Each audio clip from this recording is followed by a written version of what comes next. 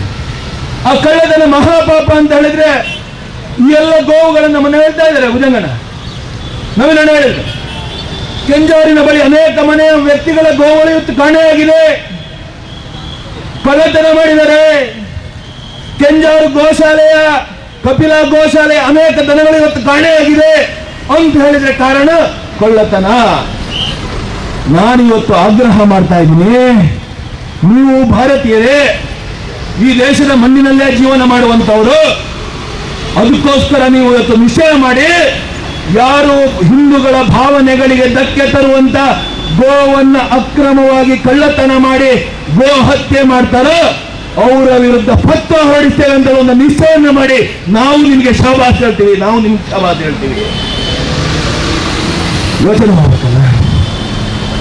ಹಿಂದುತ್ವದ ಮೇಲೆ ಪ್ರಹಾರಗಳು ಮಾಡಿದಾಗ ಹಿಂದೂ ಸಮಾಜ ಒಗ್ಗಟ್ಟಾಗಿ ಗರ್ಜನೆ ಮಾಡದೇ ಇದ್ರೆ, ನಾನು ಗರ್ಜನೆ ಮಾಡ್ಬೇಕು. ಯಾಕೆ ಪದೇ ಪದೇ ಹೇಳ್ತೇನೆ ಅಂತ ಕೇಳಿದ್ರೆ ನನಗಿರುತ್ತೆ, ಅವು ಆಪೇದಾನ ಇಲ್ಲ ಅಂತ ಪೆತ್ತ ಹೋಗುತ್ತೆ, ನಿಮ್ದಲ್ಲ ಸಮಸ್ಯೆ ಇದ್ದು ಅಂತ. ನಾಳೆ ನಮ್ಮಲ್ಲಂತ ಪೆತ್ತನೆ ಹೋಗುದು. ಇದು ನಮ್ಮಲ್ಲಿ ನಡೆದಿರ್ತಕ್ಕಂಥ ಘಟನೆಗಳು. ಮತ್ತೆ ಅವರಿಗೆ ನಾನು ಹೇಳಿದೆ, ಅವರಿಗೆ ಕ್ರೂರತ್ವ ಮಾತ್ರ, ನನ್ನ ಹತ್ತಿರದ ಮನೆಯವ, ನನ್ನ ಫ್ರೆಂಡು, ನನ್ನ ಕ್ಲಾಸ್ಮೇಟು ಯಾವುದೂ ಇಲ್ಲ. ಅದಕ್ಕೋಸ್ಕರ ಜಹಾದಿ ಶಕ್ತಿಗಳಿಗೆ ಸರಿಯಾಗಿರ್ತಕ್ಕಂಥ ಉತ್ತರ ಸಂಘಟಿತ ಹಿಂದೂ ಸಮಾಜ ಇವತ್ತು ವಿಶ್ವ ಹಿಂದೂ ಪರಿಷತ್ ಬಜರಂಗಳ, ವಿಶೇಷವಾಗಿ ಬಜರಂಗಳ ಕಾರ್ಯಕರ್ತರು ರಾತ್ರಿ ಹಗಲೆಂದರೆ ಈ ಗೋವಿನ ರಕ್ಷಣೆಯಲ್ಲಿ ತೊಡಗಿಸಿಕೊಂಡಿರ್ತಕ್ಕಂಥ ನಿಮ್ಗೆ ಎದುರಿಗೆ ಗೊತ್ತಿದೆ. ಇವತ್ತು ಸ್ವಲ್ಪ ನಮ್ಮ ಇಲಾಖೆಗಳು ಇದರ ಪೂರಕವಾಗಿ ಸಂಘಟನೆ ಪೂರಕ ನೆನಪಿಟ್ಟುಕೊಳ್ಳಿ. ನಾಳೆ ಪತ್ರಿಕೆಗಳ ಅದು ಬರೆಯುವುದು ಇಲಾಖೆಯ ಅಧಿಕಾರಿಗಳಿರ್ತಕ್ಕಂಥ ಸಂದರ್ಭ. ಇವತ್ತು ಸಮಾಜದ ಸ್ವಾಸ್ಥ್ಯವನ್ನು ಉಳಿಸಿಕೊಳ್ಳುವುದಕ್ಕೋಸ್ಕರ ನಾವೆಲ್ಲ ಒಗ್ಗಟ್ಟಾಗಿ ಹೋರಾಟವನ್ನ ಮಾಡೋಣ. ಮತ್ತೆ ಗೋವಿನ ವಿರುದ್ಧ, ಮತ್ತೆ ಹಿಂದೂವಿನ ವಿರುದ್ಧ ಈ ರೀತಿಯ ಘಟನೆಗಳು ನಡೆದರೆ ಅದಕ್ಕೆ ಮುಂದಿನ ದಿನಗಳಲ್ಲಿ ಸರಿಯಾಗಿರ್ತಕ್ಕಂಥ ವಿನಂತಿಯನ್ನು ಕೈ ಮುಗಿದು ಮಾಡಿಕೊಂಡು ಅವಕಾಶ ಮಾಡಿಕೊಟ್ಟಿರ್ತಕ್ಕಂಥ ನಿಮಗೆಲ್ಲರಿಗೂ ಸಮಾಜ, ಬಹುಸಂಖ್ಯಾತ ಹಿಂದೂ ಸಮಾಜದ ಅತ್ಯಂತ ಶ್ರೇಷ್ಠವಾಗಿರ್ತಕ್ಕಂಥ ನಂಬಿಕೆಯ ಭಾಗ. ಆ ನಂಬಿಕೆಗಳ